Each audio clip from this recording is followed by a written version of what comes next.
be late for her job tonight, okay?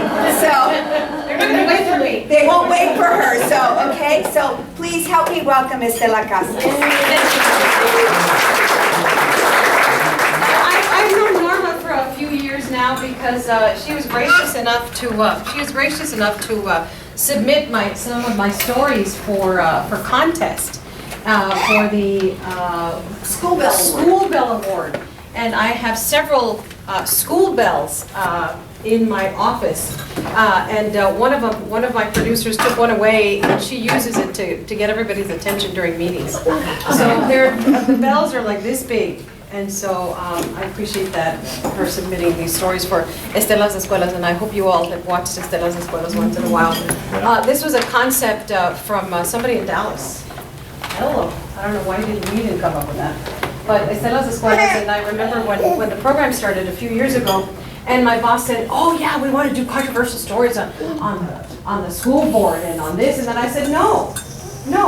We do enough of those stories. We need Estela's Escuelas has to always be positive, because teachers and schools and students don't get enough credit for the good things that they do. So this is a pat on the back to the schools and to the students and to the teachers who do well at their campuses. So we really try really hard to keep it, not try very hard. It is always positive news. It's sponsored by Prices, so we were giving away $200 to a school or to a teacher or to a student, and somehow that stopped down the road. But I hope you all can catch that. We do that once a week or twice a week whenever we get stories. And the only way we know about these stories is if you tell us about them. If somebody at the high school or at the elementary school or at your own school is doing well, is doing something special, please let us know. Please let us know, because that's the only way that we can feature everybody on Estela's Escuelas. Well, we have teleprompters, and so this is what I write everything in, and this is what it looks like when we have our scripts. So I wrote this up specifically for the students, because middle school, I know it's really tough now. Who are the students? Raise your hand. Don't be shy. Don't be shy. So I have your names here, but it's for you, and it's dedicated to you, and of course your parents have a lot to do with it. That's why they brought you here, and they are a big part of your future and your success in the future as well. So, but this is a message for you all. La voz, the voice, and we don't get to listen to singers hoping to get a recording contract, right? Do you all listen to The Voice y La Voz? Sí, La Voz en español también. Well, it's a venue for students to voice their concerns and comments, ideas and dreams, not only for themselves, but for yourselves, but for other students who have something to say and hope someone is willing to listen. I'm going to take back some of your newspapers so I can share them in school with you, and I've already taken a picture, and I'll take some more pictures so I can put it on Facebook. Because now, everywhere we go, even if I don't have a camera on me, even if I'm not a reporter at that level, I have to take pictures, and I have to submit them on Facebook or on at kva.com. So I'm always on the job pretty much, because I have a phone. So that's what's pretty cool. But I'm gonna share those. We are here tonight to recognize these young students who, through the community newspaper La Voz at Guillen Middle School, are giving their classmates a voice. They are Juan Mendez. Where's Juan? No, you know Juan. Bueno, but he's here in spirit. Josué Villalobos. Josué. Rogelio Jaques. Marley Sotelo. Jacqueline Chaides.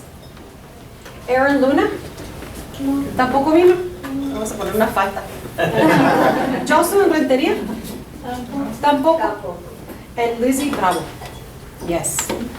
Thank you all. Forgot Ariel. Ariel? Oh gosh. I didn't get your name. Ariel. What did you do? Ariel what? Ariel? Ariel? Calderon. And Ariel Calderon. So now all of you that didn't know them, now you know them. Well, thank you. Thank you very much, and congratulations. I read the mission of your school. I went onto the website, and the website, the internet is a marvelous thing. And so I learned that the mission of your school is to provide, I don't know if you all know this or not, or maybe the parents do, but The mission of the school is to provide a challenging learning environment by investing in and utilizing the resources of the campus and teacher expertise in order to maximize achievement for all students in a positive and wholesome environment of dedication, commitment, enthusiasm, and teamwork, so that all the stakeholders are invested in the success of all students. And that is exactly what you all are doing through this newspaper. You are a prime example of the great things happening in education, and we thank you. When I was at Ross Middle School, we have a post here from middle school, I was involved in choir. I had my own band. Yeah, I know. It's pretty strange. I would sing, I had a piano player, I had a drums and a guitar player. Yes, I had my own band. I was learning to type on a manual typewriter. Do they still have those classes there? No, of course not. Do typewriters even exist? No. They're antiques now. So that's what I was doing when I was at Ross Middle School, and discovered voice.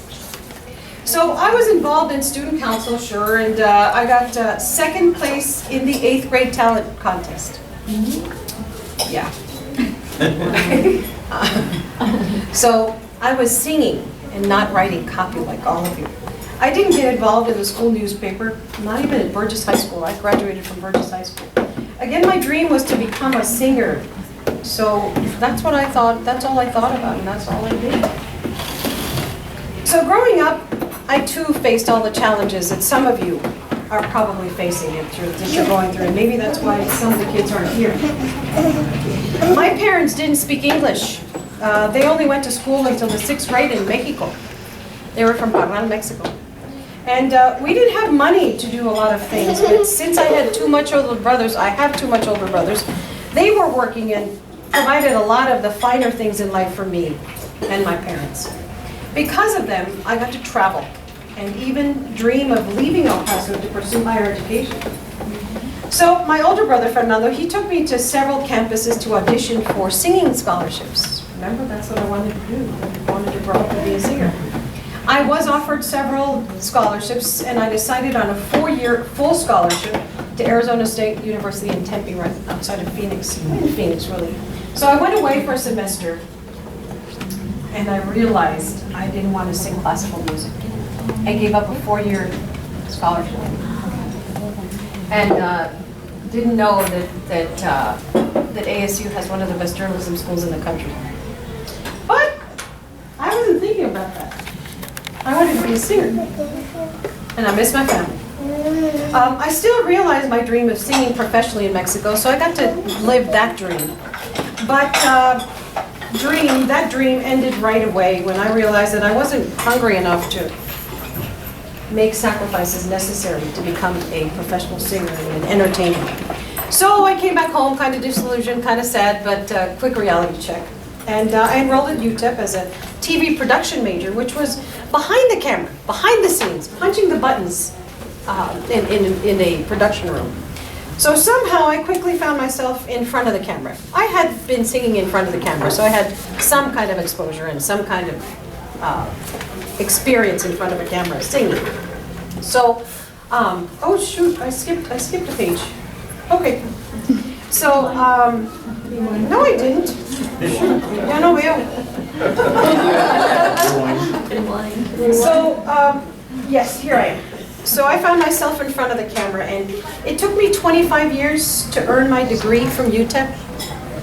I'm not proud of it, but you all need to know that I had a lot of the challenges that you all are probably facing and that we'll face in the future. It took me that long because I always had my foot in the door, and I took classes here and there, and I had to work. I didn't have the luxury of just going to school. So, better late than never, right? My daughter, she earned a degree in political science from St. Mary's University in San Antonio. She went away to college. I wanted her to go away because people, especially in the Hispanic community, we are very protective of our children. I'm very protective of my children. But I think one of the best things that I did was go away to college at Tempe because I learned to be more independent. And that's what I wanted for my children. You know, I smother them with love and with everything. But I think it's important for you all to consider the opportunities that are available to you here and anywhere else, and take those opportunities. And she finished in 4 years. My son is currently a sophomore at Truman State University in Missouri, and I miss him a lot. And thank God with the magic of Skype, technology is amazing. I'm able to see him. So that's how we talk, and that's really cool. So, but I miss him. But I'm very, very glad that he is learning to be more independent. He's a mama's boy. And he says, Mom, I miss you guys, and I miss your food, and I miss not, having to do the laundry that he has to do over there. But it's a learning experience, and they grow up really fast. So I advise you all that if you do have that opportunity, don't be afraid and take it. So he also wants to stay ahead of the game. He took 9 credit hours this last summer at community college that transferred. Not all classes transferred. And he also is planning to take 9 more this summer just to stay ahead of the game. So they don't want to do what I did. Wow, they saw me struggle. They saw me struggle. But fortunately, they really don't have to work, thank God, although they do work in the summer, my son worked as a picking up the carts at Walmart on the west side. And my husband says, "Hi, ¿cómo lo vas a dejar?" I'm like, yeah, he's gonna go out there in the heat, and if it's windy, and if it's raining, you get out there and you push carts, and you learn to make a living and earn the value of $1. So yeah, I pay for his car, I pay for his insurance or whatever, but you know what? He's got to learn the value of earning your own dollar, because you'll savor it a lot more. So we all do what we have to do to make ourselves and our families happy. Some of you will have to work to help families make ends meet. That's a problem. I think the average amount of years that students take to graduate from well, not even the average. A lot of students at UTEP take at least 6 years to graduate because they have to work. Because you have challenges, and we have to help families and help our mom and dad and everybody make ends meet. So, but my advice to you is to stay focused on the prize, which is an education. That's your focus. That's a prize. Get your bachelor's degree, get a master's degree, get a PhD.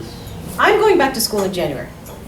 I've decided to take a class and to get a master's and maybe a PhD, and who knows where this will take me in my next career that I'll start in a few years. But I'm already laying the groundwork for more education in my life. So you never stop learning.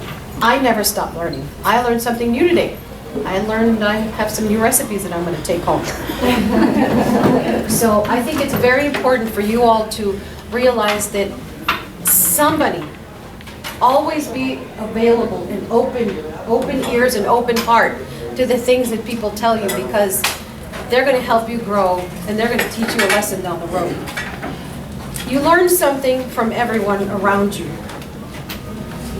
I learn something every day because I never feel I know it all. By continuing to learn, I continue to grow, because if you don't develop new skills, you lose your job, you lose that edge.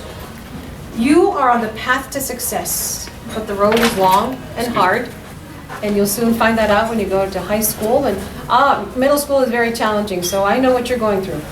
I went through it, and I have two kids who went through it. But there is a pot of gold at the end of that rainbow. Always plan for the future and have goals. If you don't have goals, you will never know what you'll accomplish. Remember that you represent yourself, you represent your family, you represent your school, and you represent your community. Thank you very much, and best of luck, and I congratulate you for all the work that you do.